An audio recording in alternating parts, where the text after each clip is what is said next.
એક વિદ્યાર્થી 2 વર્ષથી કલાકો રૂમમાં બેસીને નીટ જેવી પરીક્ષાની તૈયારી કરે છે. પરીક્ષા પૂરી થાય છે અને પછી ખબર પડે છે કે પેપર લીક થયું છે. આખી મોડસ ઓપરેન્ડી સમજીએ તો ચોંકી જઈએ. પહેલાં 150 પેજની PDF તૈયાર થાય છે.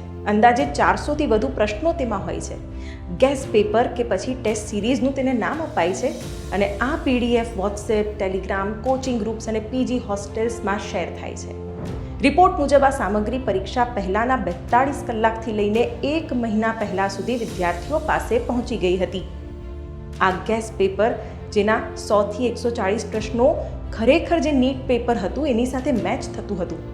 મોટા ભાગે ઓપ્શન્સની સિક્વન્સ પણ સેમ હતી.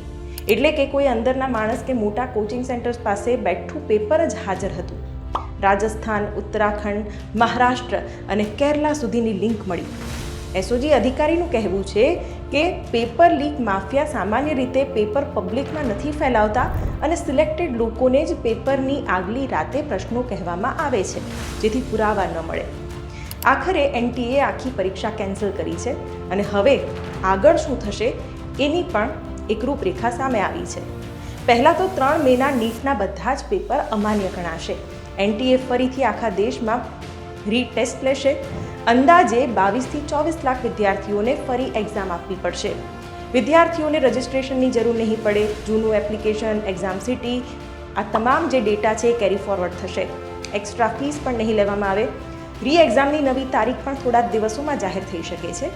નવા એડમિટ કાર્ડ આવશે, રિઝલ્ટ મોડું આવશે અને એના કારણે MBBS કાઉન્સેલિંગ ઓગસ્ટ કે સપ્ટેમ્બર સુધી પણ ધકેલાઈ શકે છે.